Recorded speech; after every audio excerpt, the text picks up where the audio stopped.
You have heard this version. Get rid of government, and inside a week, the biggest man with the most guns owns your street. He calls himself a warlord or a CEO, and the difference stops mattering. Roads become toll gates. The poor get eaten first. I am not going to argue with that. I am going to refuse it, because it is not what the word means.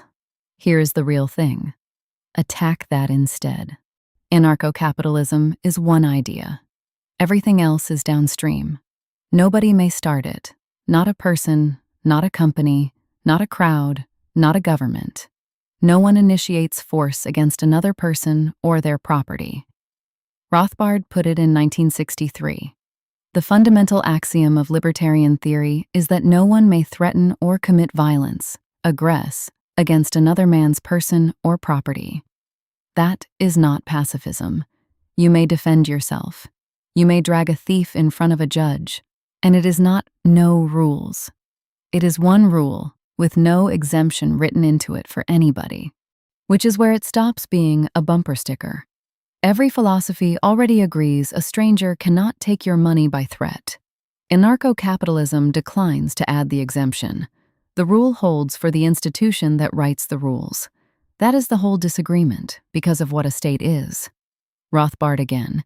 The state is that organization in society which attempts to maintain a monopoly of the use of force and violence in a given territorial area, and the only one funded by coercion rather than voluntary payment. Monopoly on force, funded without asking. Apply the axiom with no exemption, and there is no room left for one. Not because the people in government are wicked. Because of what the thing is. Warlords never enter it. A warlord is the clearest violation of the only rule this philosophy has. Something my side rarely says out loud. The two men who built this argument disagree about why it is true. Rothbard's case is moral. Aggression is wrong. The state aggresses. Done. David Friedman's is about consequences.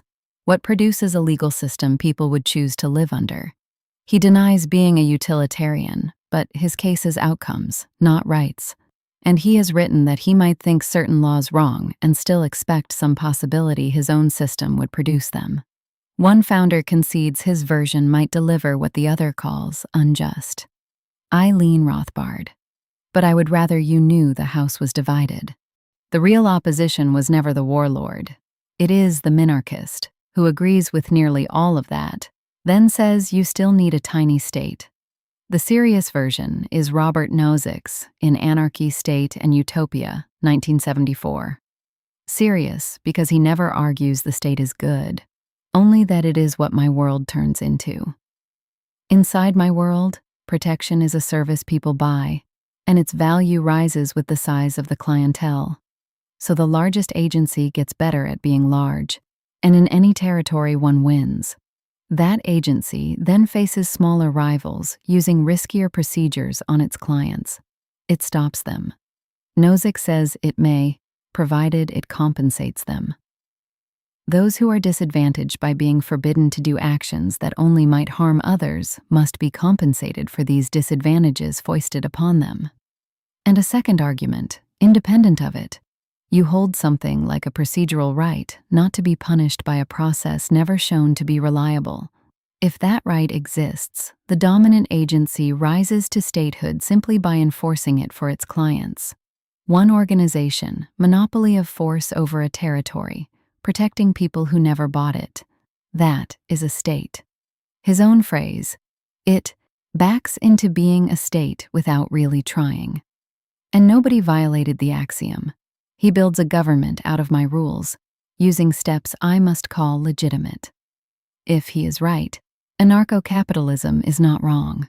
It is unstable, a phase you pass through on the way to a state. Two things, and I would be lying to skip either. First, this has never run at national scale. There are fragments, private courts, stateless legal orders, but no modern country was built on this axiom. Friedman, who spent a lifetime on the case, says it himself. Human beings and human societies are far too complicated for us to have confidence in a priori predictions about how institutions that have never been tried would work. My own side's leading theorist, telling you not to be confident. He is right. Second, I have no refutation of Nozick's mechanism, only a suspicion. A real dominant agency meets rivals it cannot cheaply absorb, and settling is cheaper than swallowing. That is a guess. A guess is not a proof, and I will not dress mine up as one. Here is what survives. His machinery has a joint in it, and his critics found it before I did. The dominant agency decides whether its rivals' procedures are good enough. Nozick is careful. He writes that there is no right the dominant protective association claims uniquely to possess. On paper, everyone holds it, but only one is ever large enough to act on it, which leaves it judging its own case, with nothing above it to check the judgment. That is the standard objection to states, arriving inside the argument built to justify one. Now the move I have not earned. It is tempting to say, never been tried, cuts both ways. A Nozickian minimal state has never existed either. True, and not symmetrical. Minimal government has been approached in the real world. Mine has not. He is closer to a working example than I am, and that is a point for him. The narrower thing I claim, every small government we built got bigger. So where I land is not that people are good, nearly the opposite. If people are decent, you do not need this argument. If you think people are dangerous, greedy, tribal, willing to hurt each other for gain, then notice what we do with the most dangerous power there is, the power to use force without asking. We hand all of it to one organization, permanently, with no competitor and no exit. Michael Humer spent a book on the question I would ask. If an act would be wrong for you to do to your neighbor, what changes when the person doing it wears a uniform and calls it policy? Not whether it is useful. What changed, morally? Nothing changed. The monopoly is the thing to distrust, precisely because human beings are what they are. So, anarcho-capitalism is not warlords. It is the refusal to write anybody an exemption from a rule you already believe. I think that is right. I also think Nozick may have shown it cannot hold, that my position dissolves into his by steps I cannot object to. I have no answer. And the honest thing about where I started, I refuse the cartoon because it is a cartoon. But there is a serious argument under it. A market in force concentrates, and concentrated force is a warlord in better clothes. That argument is Nozick's, and it is the one I cannot answer. So if you walked in believing the cartoon, you were pointed at something real, badly, and I owed you the sharp version. Tell me where I am wrong. The floor is open, including on the part I refused at the start. I'm Anarcho Voice.